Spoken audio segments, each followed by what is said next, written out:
Real estate ಉದ್ಯಮಿ CJ Roy ಬಗ್ಗೆ ಹಲವಾರು ವಿಚಾರಗಳು ಹೊರಗಡೆಗೆ ಬರ್ತಾ ಇವೆ.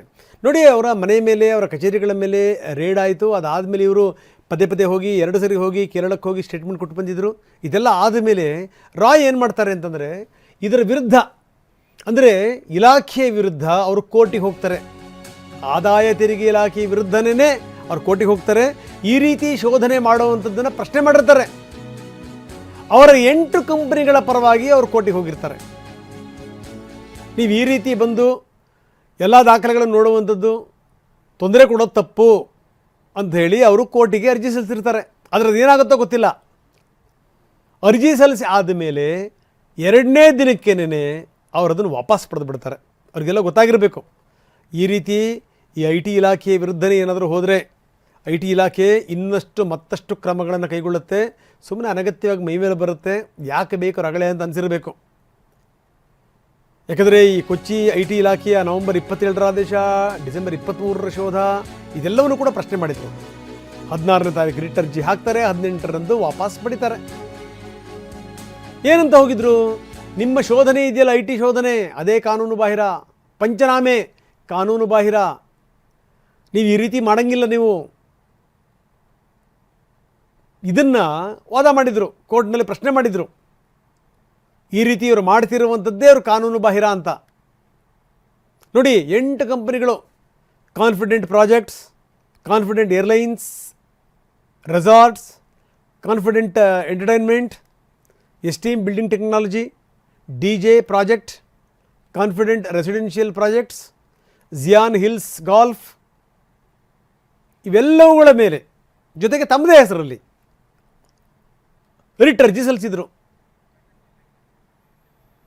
ನೀವು ಮಾಡಿದ್ದು ನಿಮ್ಮ ಶೋಧನೆ ಆಗಿರ್ಬೋದು ಅಥವಾ ನೀವು ಪಂಚನಾಮೆ ನಡೆಸಿದ್ದಾಗಿರ್ಬೋದು, ಎಲ್ಲವೂ ಕೂಡ ಕಾನೂನು ಬಾಹಿರ ಅಂತ ಅರ್ಜಿ ಹಾಕಿದ್ರು. 2ನೇ ದಿನಕ್ಕೇ ವಾಪಸ್ ಪಡ್ಕೊಂಡ್ರು.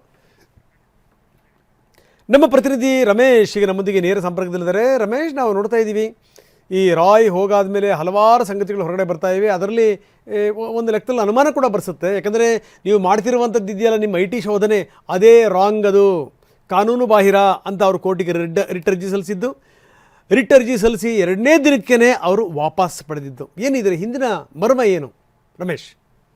ರಂಗನಾಥ್, CJ ರಾಯ್ ಮತ್ತು ಇನ್ಕಮ್ ಟ್ಯಾಕ್ಸ್ ವಿರುದ್ಧ ಹೋರಾಟ ಇದು ಮೊದಲೇನಲ್ಲ. ಸುಮಾರು 16 ವರ್ಷಗಳಿಂದಲೂ ಕೂಡ ಇವರ ನಡುವೆ ಡಿಸ್ಪ್ಯೂಟ್ ಇದೆ. ಇವರು IT ಕಂಪ್ನಿ ವಿರುದ್ಧ, IT ಸಂಸ್ಥೆ ಏನಿದೆ ಆದಾಯ ತೆರಿಗೆ ಇಲಾಖೆ, ಇದ್ರ ವಿರುದ್ಧ ಕಾನೂನು ಹೋರಾಟವನ್ನು ನಡೆಸ್ಕೊಳ್ತಾನೆ ಬರ್ತಾ ಇದ್ದಾರೆ. ಅದು ಇವತ್ತಿಂದಲ್ಲ, 2012-13ನೇ ಸಾಲಿನಿಂದಲೂ ಕೂಡ ಇನ್ಕಮ್ ಟ್ಯಾಕ್ಸ್ ಅಥಾರಿಟೀಸ್ ವಿರುದ್ಧ ಇವರು ಕೋರ್ಟ್ನಲ್ಲಿ ಫೈಟ್ಗಳನ್ನು ಮಾಡ್ತಾನೆ ಬಂದಿದ್ದಾರೆ. ಇದು ಮತ್ತೊಂದು ಪ್ರಕರಣ ಅಂತ ಹೇಳ್ಬೋದು. ಯಾಕೆಂತಂದರೆ ಇಲ್ಲಿ ಇವರು ಚಾಲೆಂಜ್ ಮಾಡ್ತಾ ಇದ್ದಿದ್ದು ಜೂರಿಸ್ಡಿಕ್ಷನ್. ಯಾಕಂದರೆ ಕೊಚ್ಚಿಯ ಇನ್ಕಮ್ ಟ್ಯಾಕ್ಸ್ ಅಧಿಕಾರಿಗಳು ಇಲ್ಲಿ ದಾಳಿ ಮಾಡಿರೋದನ್ನ ಅವ್ರು ಪ್ರಶ್ನೆ ಮಾಡಿದರು.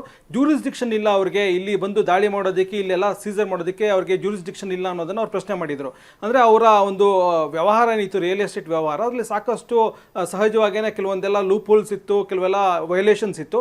ಹೀಗಾಗೇ ಕೇರಳದ ಕೊಚ್ಚಿಯಲ್ಲಿರುವಂಥ ಇನ್ಕಮ್ ಟ್ಯಾಕ್ಸ್ ಇಲಾಖೆ ಅಧಿಕಾರಿಗಳು 27ನೇ ತಾರೀಕು ನವೆಂಬರ್ಗೆ ಒಂದು ನೋಟಿಸ್ ಇಶ್ಯೂ ಮಾಡಿ, ಡಿಸೆಂಬರ್ 3ನೇ ತಾರೀಕು ಎಲ್ಲ ಕಡೆ ರೈಡ್ ಮಾಡಿ ಸೀಸರ್ ಮಾಡ್ತಾರೆ.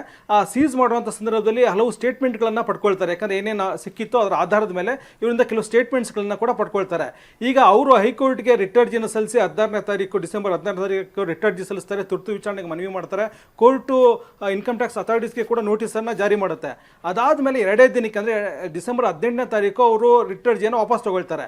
ಅಷ್ಟರಲ್ಲಾಗಲೇ ಕೊಚ್ಚಿಯ ಅಧಿಕಾರಿಗಳು ವಕೀಲರನ್ನ ಇಟ್ಕೊಂಡು ಅವರು ಕೋರ್ಟ್ಗೆ ಕೂಡ ಹಾಜರಾಗಿ ಅವರು ಎಲ್ಲೆಲ್ಲಿ ವೈಲೇಷನ್ಸ್ ಇದೆ ಮತ್ತು ತಮ್ಗೆ ಯಾಕೆ ಜೂರಿಸ್ಡಿಕ್ಷನ್ ಇದೆ, ತಾವು ಯಾಕೆ ದಾಳಿ ಮಾಡೋದಕ್ಕೆ ತಮ್ಗೆ ಅರ್ಹತೆ ಇದೆ, ಅಧಿಕಾರ ಇದೆ ಅನ್ನೋದನ್ನು ಅವರು ಹೇಳೋದಕ್ಕೆ ಸಿದ್ಧರಾಗಿರ್ತಾರೆ. ಆದರೆ ಅಷ್ಟರಲ್ಲಿ CJ ರಾಯ್ ಅವರು ತಮ್ಮ ಅರ್ಜಿಯನ್ನು ವಾಪಸ್ ತಗೊಳ್ತಾರೆ, ರಿಟ್ ಅರ್ಜಿಯನ್ನು ವಾಪಸ್ ತಗೊಳ್ತಾರೆ. ಅಂದರೆ ಯಾಕೆ ಅಂದರೆ ಅವ್ರಿಗೆ ಈ ಕೇಸ್ನಲ್ಲಿ ಅಷ್ಟು ಮೆರಿಟ್ಸ್ ಇಲ್ಲ ಅಂತ ಅನ್ಸಿರ್ಬೋದು. ಮುಂದೆ ನಮಗೆ ಅವಶ್ಯಕತೆ ಬಿದ್ದಾಗ ಅದನ್ನು ಪ್ರಶ್ನೆ ಮಾಡ್ತೀವಿ ಅಂತೇಳಿ ಆ ರಿಟ್ ಅರ್ಜಿಯನ್ನು ವಾಪಸ್ ತಗೊಳ್ತಾರೆ. ಕೋರ್ಟ್ ಕೂಡ ಅದಕ್ಕೆ ಒಪ್ಕೊಂಡು ಆ ರಿಟ್ ಅರ್ಜಿಯನ್ನು ವಾಪಸ್ ತಗೊಳ್ಳೋದಕ್ಕೆ ಒಪ್ಕೊಳ್ಳುತ್ತೆ. ಹೀಗಾಗಿ ಇದು ಒಂದು ರೀತಿ ಅಂದರೆ ವಿಚಿತ್ರ ಅಂತ ಅನ್ಸುತ್ತೆ. ಆದರೆ ಒಂದು ವಿಚಾರ ಗಮನಿಸಿದ್ರೆ, ಅವ್ರದ್ದು ಹಿಂದಿನಿಂದಲೂ ಕೂಡ 16 ವರ್ಷಗಳಿಂದಲೂ ಕೂಡ ಇನ್ಕಮ್ ಟ್ಯಾಕ್ಸ್ ಅಥಾರಿಟೀಸ್ ವಿರುದ್ಧ ಅವ್ರದ್ದು ಕೇಸ್ಗಳು ಇದ್ದೇ ಇದೆ, ಫೈಟ್ಗಳು ನಡೀತಾನೆ ಇದೆ.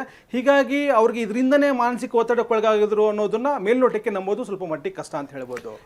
ರಮೇಶ್, ಇಲ್ಲಿ ಇನ್ನೊಂದು ಪ್ರಶ್ನೆ ಉದ್ಭವ ಆಗುತ್ತೆ. ಏನಂದರೆ, ಈ ಆತ್ಮಹತ್ಯೆ ಅನ್ನುವಂಥದ್ದು ಒಂದು ವಾಮ ಮಾರ್ಗ, ಅದೊಂದು ಕಾನೂನು ಬಾಹಿರ ಮಾರ್ಗ, ಬಾಳಲಿಕ್ಕೆ ಆಗದಿರುವಂಥವ್ರು ಕಂಡುಕೊಳ್ಳುವಂಥ ವಾಮ ಮಾರ್ಗ, ಈ ರೀತಿ ಬಣ್ಣನೆಗಳೇನೇ ಇರ್ಬೋದು. ಆದರೆ ಇದನ್ನು ಎಷ್ಟರ ಮಟ್ಟಿಗೆ ಹೇಳಬೇಕು ಗೊತ್ತಿಲ್ಲ. ಕೆಲವೊಂದು ಸಂದರ್ಭಗಳಲ್ಲಿ ಅಂದರೆ ಇದರ ನೇರವಾಗಿ ರಾಯ್ ಅವರಿಗೆ ಕನೆಕ್ಟ್ ಆಗುತ್ತೆ ಅಂತ ಹೇಳಲ್ಲ. ಏನು ಅಂದರೆ ಈ ಕೆಲವರು ತಾವೇ ಆಯ್ಕೆ ಮಾಡಿಕೊಳ್ಳುವಂಥ ಮಾರ್ಗ ಇದು. ಅಂದರೆ ಈ ಮುಖಾಂತರ ಏನು ಅಂತಂದರೆ ತಾವು ತಮ್ಮ ನಂಬಿದಂಥವರು ಅಥವಾ ಬೇರೆ ಬೇರೆ ಯಾರಾದರೂ ಇನ್ವೆಸ್ಟ್ಮೆಂಟ್ ಮಾಡಿದಂಥವರು, ತಮ್ಮ ಕುಟುಂಬ, ತಾವು ಕಟ್ಟಿದಂಥ ಸಂಸ್ಥೆ, ಇದೆಲ್ಲ ಉಳ್ಕೊಳ್ಳಿಕ್ಕೆ ಒಂದೇ ಒಂದು ಮಾರ್ಗ ಏನು ಅಂದರೆ ತನ್ನನ್ನು ತಾನು ಬಲಿ ಕೊಟ್ಕೊಂಡು ಅದನ್ನೆಲ್ಲವನ್ನು ಕೂಡ ಉಳಿಸುವಂಥ ಪ್ರಯತ್ನ. ಯಾರು ಉತ್ತರ ಕೊಡಬೇಕಲ್ಲ, ಉತ್ತರ ಕೊಡಬೇಕಾದಂಥ ಮೇನ್ ವ್ಯಕ್ತಿನೇ ಹೋಗ್ಬಿಟ್ರೆ ಇನ್ನು ಪ್ರಶ್ನೆ ಕೇಳೋದಿನ್ನೆಲ್ಲಿಂದ ಬಂತು. ಬಹುಶಃ ಏನಾದರೂ ಈ ಕೊನೆ ಕ್ಷಣದಲ್ಲಿ ಇಂಥ ನಿರ್ಧಾರಕ್ಕೆ ಏನಾದರೂ ಬಂದಿರ್ಬೋದಾ ರಮೇಶ್? ರಂಗನಾಥ್ ರಾಯ್ ಅವರ ಹಿನ್ನೆಲೆಯನ್ನು ಗಮನಿಸಿದ್ರೆ ಅವ್ರದ್ದು ಒಂದಲ್ಲ ಹತ್ತಾರು ಕೇಸ್ಗಳಿತ್ತು, ಎಷ್ಟೊಂದು ಸಿವಿಲ್ ಲಿಟಿಗೇಷನ್ ಕೂಡ ಇತ್ತು. ಅವ್ರು ಸಾಯೋದ್ರಿಂದ ಯಾವುದೇ ಸಮಸ್ಯೆಗಳು ಬಗೆಹರಿಯೋದಿಲ್ಲ, ಮತ್ತು ಇನ್ಕಮ್ ಟ್ಯಾಕ್ಸ್ ಕೇಸಸ್ ಕೂಡ ಬಗೆಹರಿಯೋದಿಲ್ಲ. ಯಾಕೆಂದ್ರೆ ಇವೆಲ್ಲವೂ ಕೂಡ ಕಂಪ್ನಿಗಳಾಗಿರೋದ್ರಿಂದ, ಜೊತೆಗೆ ಅವ್ರದ್ದು ಒಂದು ಕಂಪ್ನಿ ಇಲ್ಲ, ನೀವು ಅಲ್ಲಿ ಅಬ್ಸರ್ವ್ ಮಾಡಿರ್ಬೋದು 8 ಕಂಪ್ನಿಗಳ ಮೂಲಕ ಈ ಒಂದು ರಿಟರ್ನ್ ಅರ್ಜಿಯನ್ನು ಸಲ್ಲಿಸಿದ್ದಾರೆ. ಈಗ ಅವರು ಏರ್ಲೈನ್ಸ್ ಕಂಪ್ನಿ ಇದೆ, ಎಂಟರ್ಟೈನ್ಮೆಂಟ್ ಕಂಪ್ನಿ ಇದೆ, ಪ್ರಾಜೆಕ್ಟ್ಸ್ ಇದೆ, ರೆಸಿಡೆನ್ಷಿಯಲ್ ಪ್ರಾಜೆಕ್ಟ್ಸ್ ಇದೆ, ಜೊತೆಗೆ ರೆಸಾರ್ಟ್ಸ್ ಇದೆ. ಹೀಗಾಗಿ 10 ಕಂಪ್ನಿಗಳಿದೆ. 8 ಕಂಪ್ನಿಗಳು ಅಧಿಕೃತವಾಗಿ ಅವರು ಕೋರ್ಟ್ಗೆ ಅರ್ಜಿಯನ್ನು ಸಲ್ಲಿಸಿದ್ದಾರೆ. ಹೀಗಾಗಿ ಇಷ್ಟೆಲ್ಲ ಒಂದು ಜವಾಬ್ದಾರಿ ಇರುವಂಥ ಒಬ್ಬ ವ್ಯಕ್ತಿ ಹೀಗೆ ಸಡನ್ ಆಗಿ ಸಾವನ್ನ ಅಪ್ಪೋದ್ರಿಂದ ಒಂದು ಇದಕ್ಕೆಲ್ಲ ಪೂರ್ವ ಸಿದ್ಧತೆ ಇದೆ ಅಂದ್ರೆ ಎಲ್ರಿಗೂ ಹೇಳಿರ್ಬೇಕಿತ್ತು. ಈ ರೀತಿ ಅಂದ್ರೆ ಉಸ್ತುವಾರಿಯನ್ನು ವಹಿಸಿ ಅವ್ರು ಹೋಗಿದ್ರೆ ಅದು ಬೇರೆ ತರ. ಆದ್ರೆ ಇಲ್ಲಿ ಸಡನ್ ಆಗಿ ಅವ್ರು ಹೋಗಿರೋದ್ರಿಂದ ಎಲ್ರಿಗೂ ಒಂದು ಪ್ರಶ್ನೆ ಉದ್ಭವ ಆಗುತ್ತೆ. ಆದ್ರೆ ಇನ್ಕಮ್ ಟ್ಯಾಕ್ಸ್ ಅಥಾರಿಟೀಸ್ ಸೂಸೈಡ್ ಮಾಡ್ಕೊಂಡ್ರು ಅನ್ನೋ ಒಂದೇ ಕಾರಣಕ್ಕೆ ಕೇಸ್ಗಳನ್ನ ಕೈ ಬಿಡೋದಿಲ್ಲ. ಆದ್ರೆ ಅವ್ರ ಕಂಪ್ನಿ ವಿರುದ್ಧ ಕೇಸ್ ಇರೋದ್ರಿಂದ ಕಂಪ್ನಿ ವಿರುದ್ಧ ಅವರು ಪ್ರೊಸೀಡ್ ಮಾಡೇ ಮಾಡ್ತಾರೆ. ಹೀಗಾಗಿ ಅವರು ಸೂಸೈಡ್ ಮಾಡ್ಕೊಳ್ಳೋದ್ರಿಂದ ಇದು ಯಾವುದರಿಂದಲೂ ಪಾರಾಗೋದು ಸಾಧ್ಯ ಇಲ್ಲ. ಆದ್ರೆ ಇದನ್ನು ಹೊರತುಪಡಿಸಿ ಇನ್ಕಮ್ ಟ್ಯಾಕ್ಸ್ ಅಲ್ಲದೇನೆ ಬೇರೆ ಏನಾದರೂ ಕಾರಣಗಳಿತ್ತ, ಏನಾದರೂ ಅವರಿಗೆ ಬಲವಂತಕ್ಕೆ ಬೇರೆ ದಾರಿನೇ ಇಲ್ಲ ಅಂತ, ನನಗೆ ಸಾವು ಒಂದೇ ದಾರಿ ಅನ್ನುವಂಥ ಅಂಶಗಳಿದ್ರೆ ಮಾತ್ರ ಸಾವನ್ನಪ್ತಾರೆ.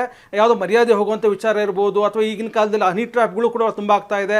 ಅದೇ ರೀತಿ ತುಂಬಾ ಅಂದ್ರೆ ಬ್ಲಾಕ್ ಮೇಲ್ಗಳಿರ್ಬೋದು. ಯಾವ ಕಾರಣಕ್ಕೆ ಅವರು ಸಾವನ್ನಪ್ಪಿದ್ರು ಅನ್ನೋದೇ ಈಗಿರುವಂಥ ಪ್ರಶ್ನೆ. ಇನ್ಕಮ್ ಟ್ಯಾಕ್ಸ್ ಇಂದಲೇ ಸಾವನ್ನಪ್ಪರು ಅನ್ನೋದು ಮೇಲ್ನೋಟಕ್ಕೆ ಸಂಶಯಾಸ್ಪದ. ಯಾಕಂದ್ರೆ ಸುಮಾರು 10-15 ವರ್ಷಗಳ ಅವ್ರ ಹಿಸ್ಟ್ರಿನ ತೆಗೆದು ನೋಡಿದ್ರೆ ಸಾಕಷ್ಟು ಬಾರಿ ಅವರು ಇನ್ಕಮ್ ಟ್ಯಾಕ್ಸ್ ವಿರುದ್ಧ ಕಾನೂನು ಹೋರಾಟ ಮಾಡಿದ್ದಾರೆ. ಕೆಲವು ಬಾರಿ ಅವ್ರು ಗೆದ್ದು ಕೂಡ ಇದ್ದಾರೆ. ಕೆಲವು ಸಂದರ್ಭಗಳಲ್ಲಿ ಈ ದೊಡ್ಡ ಉದ್ಯಮಿಗಳು ಜೊತೆಗೆ ದೊಡ್ಡ ದೊಡ್ಡ ರೀತಿಯಲ್ಲಿ ಪೋಸ್ ಕೊಡ್ತಿರ್ತಾರಲ್ಲ ರಮೇಶ್, ಅವ್ರನ್ನ ನಾವು ಬರೀ ಅವ್ರ ಪೋಸ್ ನೋಡಿ ನಾವು ನಿರ್ಧಾರಕ್ಕೆ ಬರ್ಲಿಕ್ಕೆ ಸಾಧ್ಯನೇ ಇಲ್ಲ. ಅದಕ್ಕೆ ನಾನು ಯಾವಾಗಲೂ ಹೇಳ್ತಾ ಇರ್ತೀನಿ, ಬೆಂಗಳೂರಲ್ಲಿ ಬೆಳೆದಿರುವಂಥ ದೊಡ್ಡ ದೊಡ್ಡ ಮರಗಳಿಗೆ ಅದನ್ನು ಹೋಲಿಸ್ತೀನಿ. ಮರಗಳು ಹೊತ್ಕೊಂಬಿದ್ದಾಗಲೇ ಗೊತ್ತಾಗುತ್ತೆ ಎಷ್ಟು ಟೊಳ್ಳಿರುತ್ತೆ ಅಂತ. ಬಹುಶಃ ನೋಡಿ, ತೋರಿಸ್ತಿರುವಂಥ ಈ ಕಾನ್ಫಿಡೆನ್ಸು, ಇಟ್ಟಿರುವಂಥ ಹೆಸರು ಕಾನ್ಫಿಡೆಂಟ್, ಇದು ಯಾವುದೂ ಕೂಡ ಇವ್ರನ್ನ ಉಳಿಸ್ಲಿಲ್ಲ. ಇದು ಬಹಳ ಗಮನಿಸಬೇಕಾದಂಥ ಸಂಗತಿ. Thank you very much Ramesh.